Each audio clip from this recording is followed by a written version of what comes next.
আসসালামু আলাইকুম এভরিওয়ান। এই ভিডিওটা হচ্ছে আমাদের ইন্টারমিডিয়েট ম্যাক্রো ইকোনমিক্সের classical macro economics and its self regulating economy চ্যাপ্টারটার পার্ট 4। এই ভিডিওর আলোচ্য বিষয় হচ্ছে আমাদের যে প্রাইস এবং ওয়েজের যে ফ্লেক্সিবিলিটি আছে, ক্লাসিক্যাল ইকোনমিক্স যেই ফ্লেক্সিবিলিটির কথা বলেছেন সেটা আমরা দেখব। তিনি প্রাইস এবং ওয়েজ ফ্লেক্সিবল বলতে কি বোঝাচ্ছেন?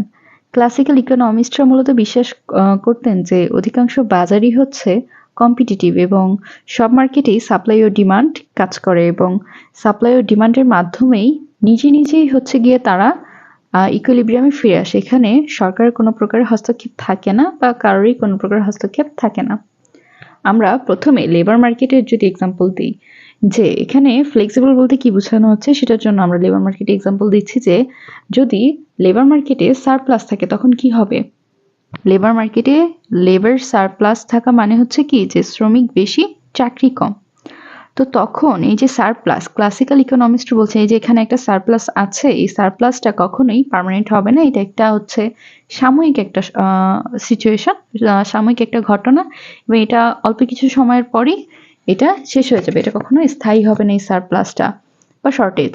সো এখন যেহেতু শ্রমিক বেশি আছে, চাকরি কম, তো তখন কি হবে?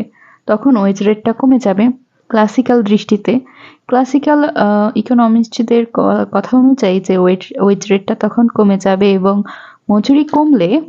মজুরি কমলে ফার্ম বেশি নিয়োগ করবে।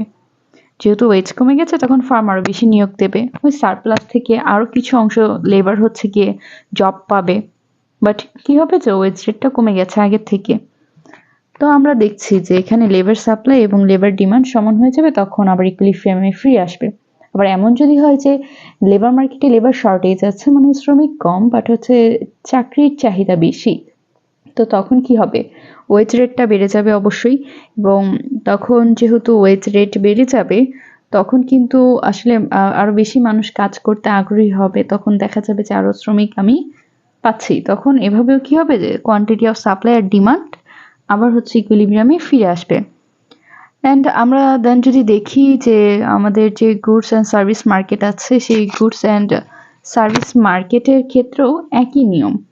ক্লাসিক্যাল ইকোনমিস্টরা বলেছেন যে যা লেবার মার্কেটের ক্ষেত্রে সত্য তা গুডস এবং সার্ভিস মার্কেটের ক্ষেত্রেও সত্য হবে। যদি পণ্যের সারপ্লাস হয় তাহলে কি হবে? সারপ্লাস থাকলে আমরা জানি দাম কমে এবং শর্টেজ হলে দাম বাড়ে। তো এটাই বলা হচ্ছে যে ওয়েজ কিন্তু ফ্লেক্সিবল এবং এই যে এখানে প্রাইস আমরা দেখছি গুডস অ্যান্ড সার্ভিসের ক্ষেত্রে, এই প্রাইসটাও কিন্তু ফ্লেক্সিবল। এটা দ্রুত অ্যাডজাস্ট করছে, মানে কমছে বাড়ছে, প্রয়োজন অনুযায়ী কমছে, সিচুয়েশন অনুযায়ী বাড়ছে। এটাকে বলা হচ্ছে যে ফ্লেক্সিবল। ওয়েজ রেটটাও আমাদের ফ্লেক্সিবল এবং প্রাইসটাও ফ্লেক্সিবল। ক্লাসিক্যাল ইকোনমিস্ট আমাদেরকে ওয়েজ এবং প্রাইস ফ্লেক্সিবল বলতে এটাই বুঝিয়েছেন।